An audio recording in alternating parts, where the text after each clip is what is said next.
Hello friends, कैसे हैं आप सब। तो डियर, हम लोग 2022 का प्रीवियस ईयर क्वेश्चन डिस्कस कर रहे थे। तो इससे पहले हम लोग डिस्कस किए थे, तो चलिए हम लोग स्टार्ट करते हैं आज का क्लास। तो देखिए, प्रीवियस वाला क्लास में ये क्वेश्चन हम लोग डिस्कस किए थे, लेकिन फिर से रिपीट कर दे रहे हैं कि मैसूर रियासत के संदर्भ में निम्नलिखित कथनों पर विचार कीजिए। पहला ऑप्शन है, हैदर अली और टीपू के समय मालाबार तट पर होने वाला व्यापार मैसूर रियासत के नियंत्रण में था। दूसरा, टीपू सुल्तान को शेर मैसूर कहा जाता था। तीसरा, टीपू ने अपनी सेना के आधुनिकीकरण के लिए डचों की सहायता ली। तो क्या क्या सही है, पहला, दूसरा, दूसरा, तीसरा, तीसरा। तो हमारा आंसर क्या हो जाएगा, पहला दूसरा जो है बिल्कुल सही है। आंसर ए जो रहेगा करेक्ट आंसर हो जाएगा कि हम लोग। तो याद रखिएगा, शेर मैसूर किसको कहते हैं, ये क्वेश्चन आता है, ठीक है। तो टीपू सुल्तान को कहते हैं।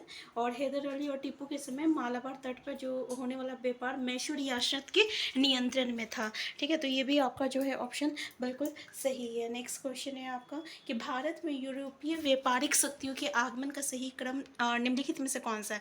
ये क्वेश्चन बहुत ही इंपॉर्टेंट है। तो पहला ऑप्शन देख सकते हैं आप कि डच, फ्रांसिस, पुर्तगाली, अंग्रेज। दूसरा, पुर्तगाली, अंग्रेज, फ्रांसिस, डच। फिर अंग्रेज, पुर्तगाली, डच, फ्रांसिस। फिर पुर्तगाली, डच, अंग्रेज, तो फ्रांसिस है। तो हमारा आंसर क्या हो जाएगा, आंसर डी हो जाएगा। सबसे पहले जो आया था वो पुर्तगाली था, फिर डच था, फिर अंग्रेज था, फिर फ्रांसिस था। तो आंसर डी याद रखिएगा। ये क्रोनोलॉजिकल ऑर्डर कि सबसे पहले कौन आया था, क्वेश्चन ऐसे भी पूछ लिया जाए तो भाई पुर्तगाली आया था, फिर डच आया था, फिर अंग्रेज आया था, फिर फ्रांसिस आया था, ठीक है। तो याद रखिएगा। नेक्स्ट क्वेश्चन है आपका, मराठों के संदर्भ में निम्नलिखित कथनों पर विचार कीजिए। पहला ऑप्शन बोल रहा है, मराठों का दिल्ली पर शासन का सपना पानीपत की तीसरी लड़ाई में टूटा। दूसरा है, मराठा सरदार एक पेशवा के अंतर्गत एक कन्फेडरेंसी के सदस्य थे, राजमंडल के सदस्य थे। दूसरा है आपका, आंग्ल मराठा युद्ध सालाबाई की संधि के साथ समाप्त हुआ।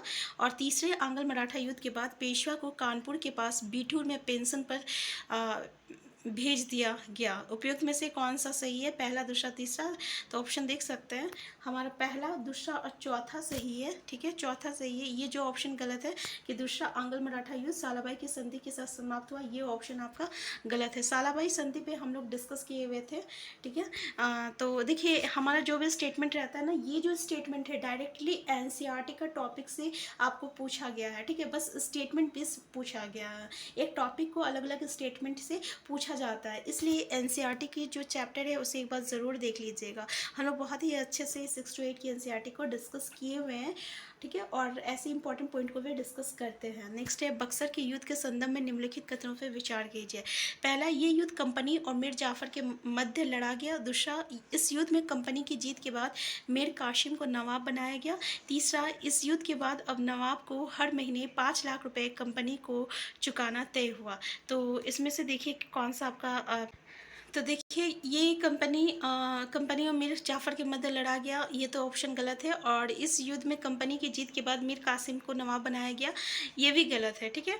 तो ये जो है आपको, इस युद्ध के बाद अब नवाब को हर महीने 5 लाख रुपए कंपनी का चुकाना तय हुआ, ये बिल्कुल सही है। ये ऑप्शन जो है बिल्कुल सही है। तो हमारा आंसर क्या हो जाएगा, आंसर थर्ड जो रहेगा ये इसका करेक्ट आंसर हो जाएगा। नेक्स्ट क्वेश्चन है, सहायक संधि के संदर्भ में निम्नलिखित कथनों पर विचार कीजिए। पहला, इस अव्यवस्था को स्वीकारने वाले रियासतों को स्वतंत्र सेनाएं रखने का अधिकार नहीं होता था। दूसरा, इस संधि के तहत रियासतों को सुरक्षा के बदले कंपनी द्वारा रखी गई सहायक सेना का खर्च रियासतों को चुकाना पड़ता था। तीसरा, रियासतों द्वारा इस संधि की शर्तों में तय रकम न दे पाने पर जुर्माने के तौर पर उनका इलाका छीन लिया जाता था। तो देखिए, इसमें से क्या बोल रहा कि सहायक संधि के संदर्भ में कौन सा सही है।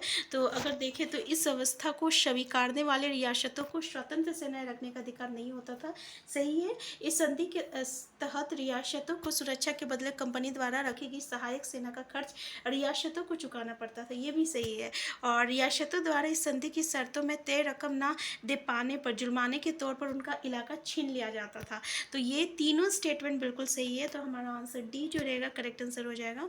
नेक्स्ट क्वेश्चन है, ईस्ट इंडिया कंपनी और बंगाल के नवाबों के मध्य युद्ध के कारणों के संदर्भ में निम्नलिखित कथनों पर विचार कीजिए। पहला, नवाबों ने कंपनी से व्यापार के अधिकार के बदले में नजराने की मांग की, ठीक है। पहला ऑप्शन बोल रहा कि कंपनी से व्यापार के अधिकार के बदले क्या नजराना मांगा।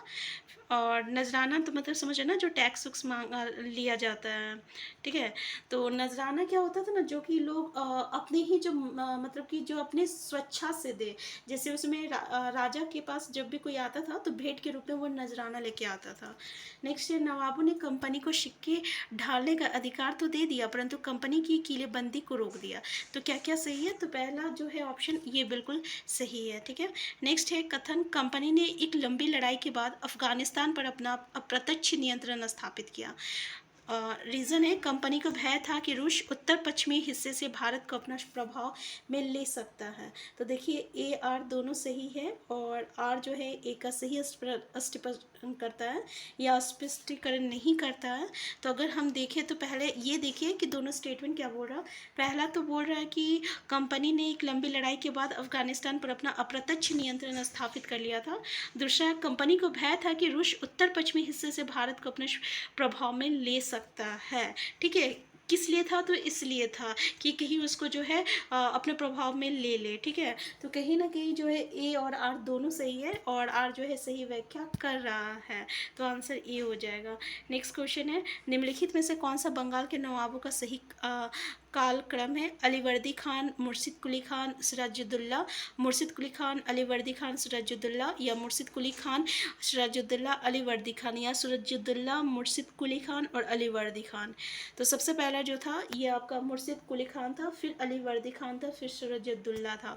तो आंसर जो रहेगा हमारा बी जो रहेगा करेक्ट आंसर हो जाएगा, ठीक है।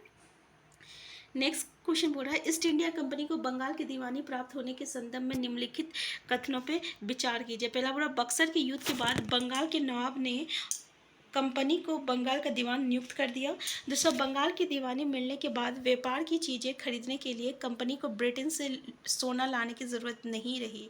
तो इनमें से क्या क्या सही है? तो क्या बोल रहा है कि बक्सर के युद्ध के बाद बंगाल के नवाब ने कंपनी को बंगाल का दीवान नियुक्त कर दिया।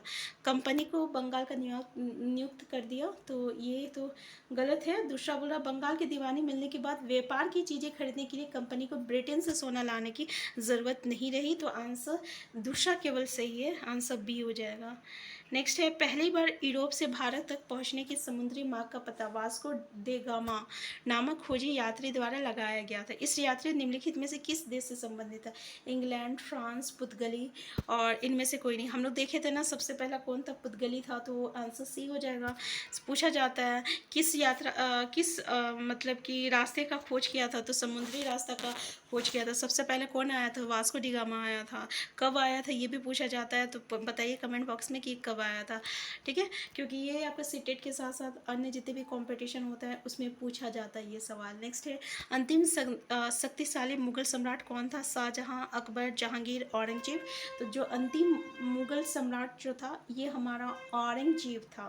कौन था? औरंगजेब था।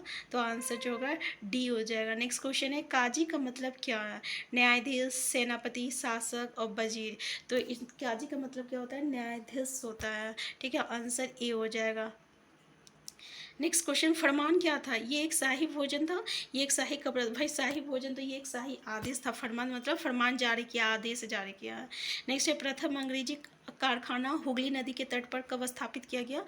तो ऑप्शन आप देख सकते हैं आप, 6051, 6067, 1608 या 6020। तो 1691 ईस्वी, 1651। नेक्स्ट है, ईस्ट इंडिया कंपनी ने 1600 में किससे चार्टर हासिल किया था? महारानी एलिजाबेथ प्रथम, महारानी विक्टोरिया प्रथम, किंग जॉर्ज प्रथम, इनमें से कोई नहीं। तो महारानी एलिजाबेथ प्रथम से आंसर ए हो जाएगा। नेक्स्ट है, भारत के समुद्री मार्ग। देखिए क्वेश्चन हम आपको बताए थे 1498, आंसर बी हो जाएगा। आपको होमवर्क दिए थे लेकिन हम क्वेश्चन में ही लेके आ गए हैं, ठीक है। आंसर बी हो जाएगा। नेक्स्ट है आपका 1498। नेक्स्ट है, टीपू सुल्तान कहाँ के शासक थे? मद्रास, बंगाल, मैसूर, बॉम्बे। तो ये आपका मैसूर के शासक थे। नेक्स्ट है, औरंगजेब की मृत्यु कब हुई थी? 1707, 97, 1600। तो 1707 में हुआ था, जो कि अंतिम मुगल सम्राट था। नेक्स्ट है, कलेक्टर की पदवी कब आई थी? 1771, 1777। तो 1771 में आया था, 1771 ईस्वी में आया था। नेक्स्ट है, महाराजा रंजीत सिंह डैश के शासक थे? पंजाब, मैसूर, दिल्ली, बंगाल। तो ये पंजाब के शासक थे। किसके शासक थे? पंजाब के शासक थे। तो आज का क्लास हम यहीं तक रखते हैं, इससे आगे जो हम लोग नेक्स्ट क्लास में डिस्कस करेंगे। तो देखिए आज का जितना भी क्वेश्चन था ये हमारा सारा एनसीईआरटी से मतलब कि स्टेटमेंट जो पूछा गया है। और एक बार आप 6 to 8 की एनसीईआरटी को ज़रूर देख लीजिएगा। और हम ऐसी इम्पॉर्टेंट पॉइंट को डिस्कस मतलब कि टॉपिक को लेके आते हैं जो कि हमारे सीटेट के लिए एफटी है, जहाँ से हमारा क्वेश्चन जो रहता है हमेशा सीटेट में देखने को मिलता है। ठीक है, तो हम फिर मिलते हैं नेक्स्ट क्लास में। Thank you.